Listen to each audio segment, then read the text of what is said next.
Alas 6 na, kagising mo lang. Gawa ako ng almusal. Pag mo sa amin. Wala akong panik.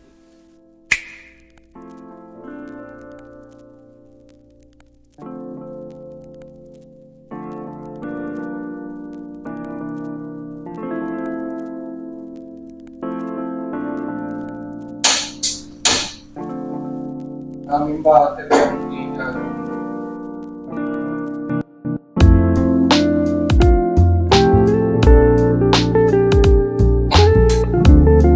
Bang bang bang bang. Guys naman tayong laundry. Papalaundry na lang natin. Lahat. Bedsheet na lang.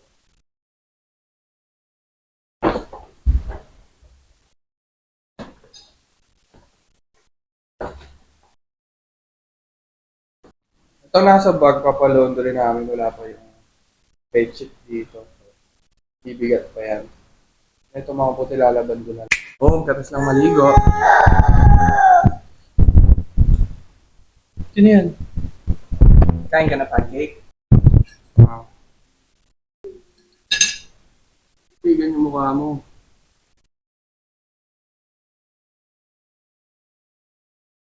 Para sa lab, ano gusto mong gawin? Gusto pa daw mahiga ni Elias. O, tara, mahiga tayo.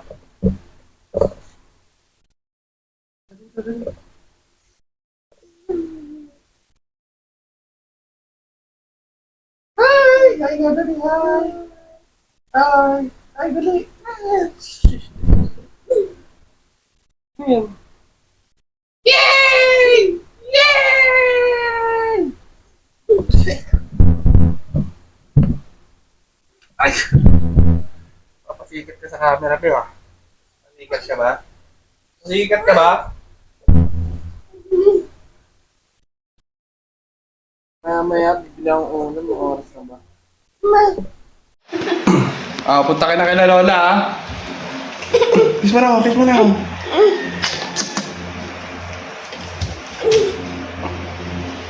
Tatawa ko siya, oh.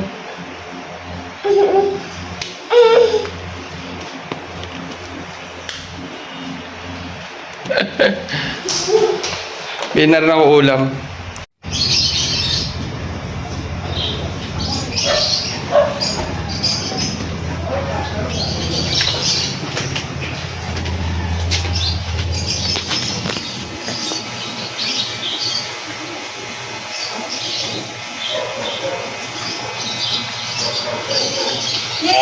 Wawa ka naman, para ka naglayas. Tignan natin si Elias. Nakabili na rin ako ng ulam. Ito pala ulam, lulutuing ulam. Set-up ko lang to. Pero bago ako mag-ayos, bago ako mag-prepare na lulutuin, baka magligpit muna ako ng konti. Kasi ang kalat, oh. Kalat na Elias, eh. Ilagay niya pa yung sandok sa laundry lab, oh. Papalaundry niya din. Patuloy na hugasan to. Ang mga laruan. Pa lang yan. Paano pag dumating na yung pangalawa, pangatlo, pang-apat? Wala na ba pang-apat? Okay ka na dito, madam?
Kain natin mga pork chop. Apat na pork chop binili ko, love. Para madami hanggang gabi na. Di ka kasi nag-uulit ng ulam eh. Pero to, ulitin mo na to. Masarap naman to eh. Sabi nila, dapat daw di hinuhugasan yung karne. May dugo-dugo kasi. May dugo-dugo kasi. Kaya ang hirap hinuhugasan. Pero dapat talaga hindi daw kasi makukontamina daw. Sabi, which is totoo naman sabi nung TikToker na magaling sa science. Alam nyo ba? Let me tell you something. Pinapanood mo ba yan? Pinapanood mo, puro kalokohan eh. Walang learnings eh. Let me tell you something. Love, OTY na yan, love. Kanina ka pa nandyan. Yung iba, pag nagpo-pork steak, buo yung pork chop. Kaya lang kasi, yung tagal nun. So, gusto ko hinihiwa ko. Saka para madami. Kahit dalawa lang kami, tatlo kumakain. 2.5. Hindi ko na ito papakita, hindi mo ito cooking show. Ayos to sauce.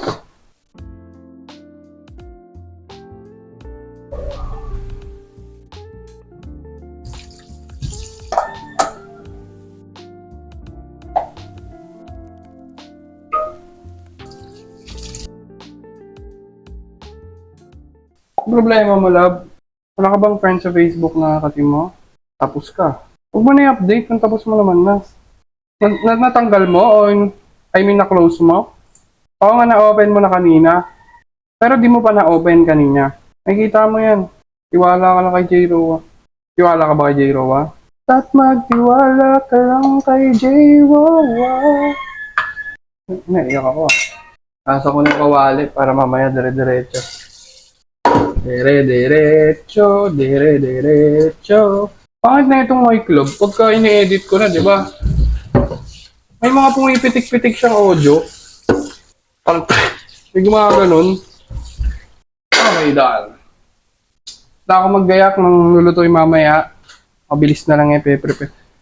Na-prepare ko na, tapos na lang mag-liquid dito sa labas. Mamaya na yung nasa loob. Wala akong kita.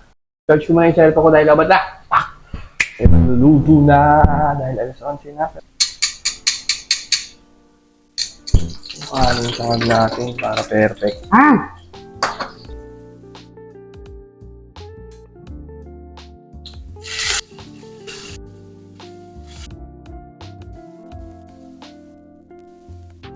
Dami na ito para sa aming dalawa. Parang gabi naman na ito. Walang na-realize ko kasi gusto ko yung video yung buhay ko. Ano, wala namang special.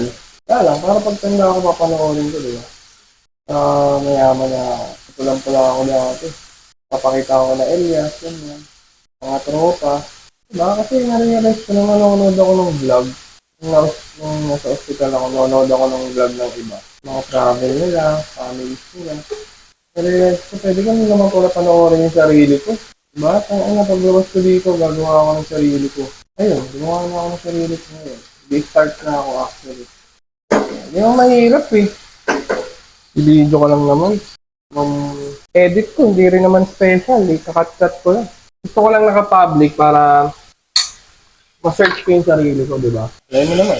Wala namang mawawala eh, di ba? Kahit man walang video, gagawin ko pa rin ito dahil wala ka naman ito. Baka palang tanga mag-vlog-vlog, no? Ito wala akong kausap. Sarili mo lang. Ito pala yung feeling. Matakit ko. Panis. Balikan natin siya mamaya pag ano na. Well, pa yan. Siguro video, tapos ko na pala yung pork steak, tapos nag-ano ako. Adobo rice. Gusto din actually. Ayoko rin ang makalat yung ano kasi na rin kasi si Elias eh. Inatid na. Singin ko na sila maya-maya para kain na kami. Pero magliligpit muna ako tapos set up ng kainan. Then na yun. Kain na. Alam gusto ko mag-french fries mamaya. Ano pang merienda? French fries, tapos pizza. O yung burger.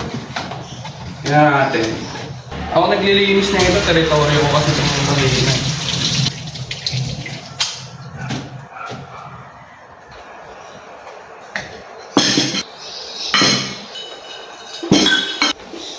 Tapos din, wala pa kaming rep, so bumibili ako lagi ng yelo pag-iinom ng tubig na malamig, syempre. Sila Elias, si Elias at saka si Anjing tulog pa. Wala pa namang alas 12, so time ko muna sila magising. Lalaro muna. Kain na kami! Tulog si Elias, kami lang kakain. Habang natulog mo lang, sana ako. Almost 9 hours na.